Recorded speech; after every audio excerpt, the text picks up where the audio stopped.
Hello, everyone, and welcome back to the Common Sense Crypto channel. As with you always, this is Rich doing another video today on XRP. So I hope you're all having a wonderful day today, wherever you are in this great world. We're going to talk about XRP. But before I get started, it is now November. And everybody's citing that November is going to be the biggest month we have ever seen in crypto. Everybody's expecting the breakout to happen this month. I agree. There's a very, very good chance of that happening. We are most likely going to see XRP spot ETFs this month. Will the government reopen this month? That would bring stability to the crypto space. It would also put everything back on track for clarity by the end of 2025. I know they're working on that, even with the government being closed. But this month could be the month we finally start to see the breakout begin. Let's hope that happens. XRP Ledger shatters records with explosive 364 million real-world assets surge in Q3. The XRP Ledger ended Q3 with a record $364 million in tokenized real-world assets. You know what's really great about this? It shows you that they are bringing tokenized assets to the XRP Ledger. And I think we're going to continue to see that happen because the XRP Ledger was built for tokenization. And this is coming at a time where Standard Chartered sees tokenized real-world assets reaching $2 trillion by 2028. I still think it's going to happen even sooner. What we're really waiting on is clear regulations for tokenization. That's going to bring about the biggest boom in tokenization we have ever seen. Everybody's going to be talking about it. Everybody's going to be tokenizing assets. Value is going to be coming onto these networks every single day. And something has to move those assets. You still need a bridge currency. Ripple CTO names 3 reasons why XRP has exactly 100 billion supply.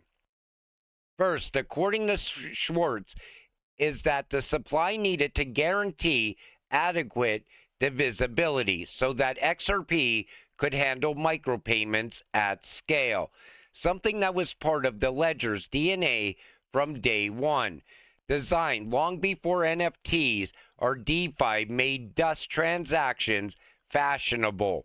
Second, the supply figure had to fit right inside a 64-bit integer, which sounds deeply technical, but essentially means XRP could be handled efficiently by standard computing systems without breaking accounting logic.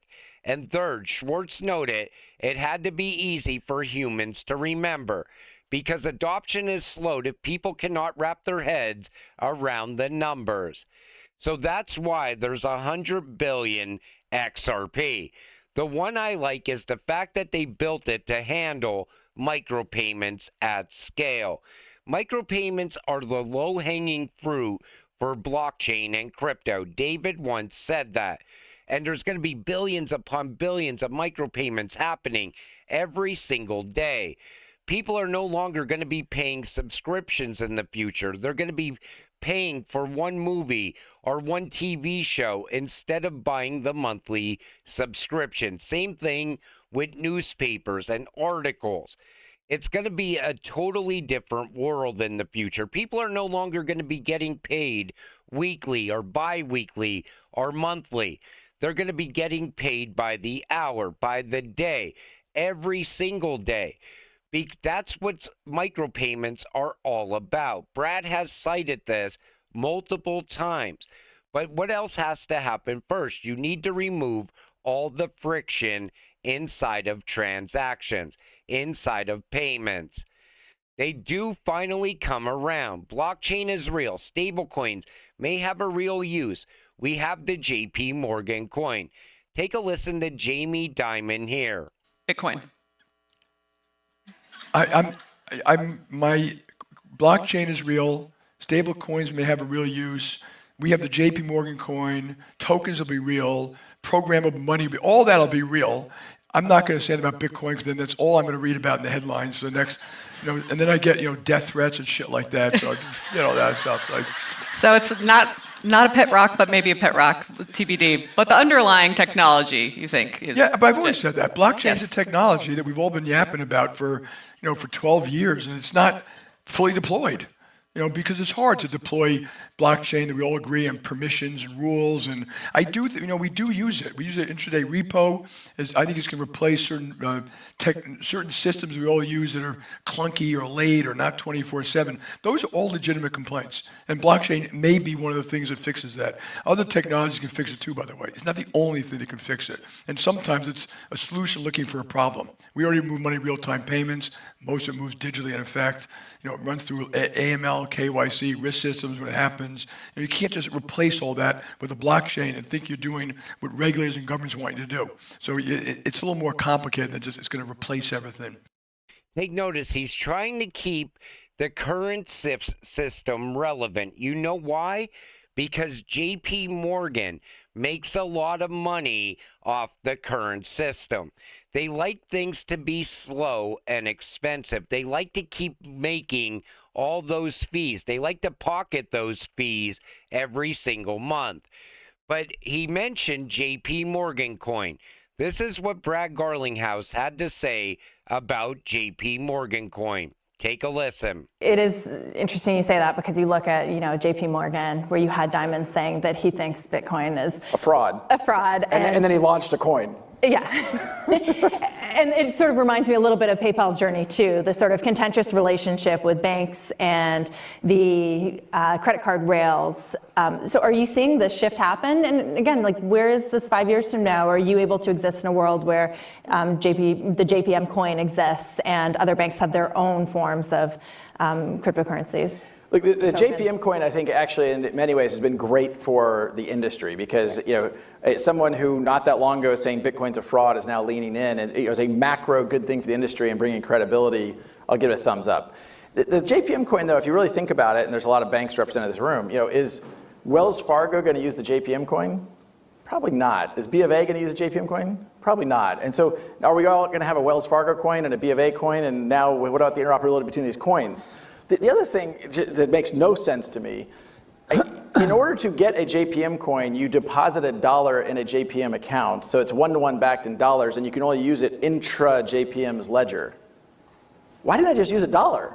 I actually don't understand what problem that was solving. I think you're illustrating why there's been a lot of skepticism in crypto and the blockchain right here. And it's not that people don't believe in it and that it has a very useful case. It's just that it hasn't picked up in a significant way when, Tim said, thought it might have changed the world by now. And Dan, are you surprised by that? And Brad's right. Think about it. Why would Bank of America want JPMorgan coin? So JPMorgan coin, if they wanted to use that and they wanted to send it around the world, they're still going to need a bridge currency. They're still going to need something like XRP. It goes in as JPMorgan coin into XRP and comes out as Bank of America coin or Citi coin or whatever other coin. Same thing with all these stable coins that all these other banks are creating right now. Everybody cares about creating a stable coin because they all want to capitalize on that market. But Brad was also right about one-to-one backing. Why not just use $1? Uphold relaunches XRP Rewards debit card in the United States. This is now a trend in this cycle as well. It's all about earning XRP back for the dollars that you're spending with the Uphold debit card. And other companies like Gemini are doing the same thing. Because again, they want to capitalize on this. And everybody's now offering yield as well. The next frontier on-chain lending. Lending's going to be another huge market. Borrowing against your crypto. Loaning out your crypto and getting returns by loaning out your crypto. There's going to be so many options, and everybody's going to want to capitalize on this. And it's becoming a trend now. It's like tokenization. I remember back in 2022, 2023, nobody really talked about tokenization back then. But by 2024, everybody was talking about tokenization. Now it's all about lending, borrowing, yield, never selling your crypto, getting passive income from your crypto, avoiding the taxes by borrowing against your crypto. These are all the things that are now new in this space. It was talked about and speculated on years ago, but people thought this is 10 years out from now. Here it is, 2025, 4 years later, and it's becoming the biggest thing in this space. And this is going to expand with institutional adoption, because these institutions, they're not coming into this space to buy a cryptocurrency, wait until the price goes up, and then they're just going to sell it. No, they're going to come into this space, and they're going to look for all kinds of ways to make money in this space. And the cryptocurrencies that they're going to be buying while they're here, they're going to be locking those cryptocurrencies away for very long periods of time. I always told you to think like an institutional investor. Don't buy XRP and wait for the price to go up so you could just sell your entire bag. Because first of all, you're going to be on the hook for the taxes, but you're cashing out into US dollars. And US dollars lose money, you lose value every single day. Now you're better off selling, if you're going to sell, into a stable coin, because then you could earn off of that stable coin while you spend it. And you're going to be able to use the Uphold debit card. You're going to be able to use the Coinbase debit card. And it's all going to be tied to your crypto and to your stable coins. Everything is about digital wallets now. That's the next big thing in crypto. That, borrowing, lending, yield, staking, I mean, this is it. We are at the moment where crypto is maturing. You're no longer super early, but yet you're still a bit early. And being early in this space means you are going to make a lot of money. Think about it like this. If you bought your XRP today, you will most likely make more off of your XRP than if somebody bought 2 weeks from now, and 4 weeks from now, and maybe 2 months from now. Because everybody has the time where they enter this space, and they all look back to wish that they could buy at cheaper prices. But is that really going to matter if you're not selling your crypto, if you're earning from it? Is that going to matter if you're borrowing against your crypto? Is that really going to matter when XRP is sitting at 3 digits, whether you bought it at $4 or $3? It's not going to matter so much when that happens. And that's what's going to come over time. But like I always tell you, until it happens, stay patient, stay positive, and let's get rich together. With that said, I'm going to wrap up this video. I want to thank you all for watching. I appreciate all of you. I'll see you in the next one. Have a great night.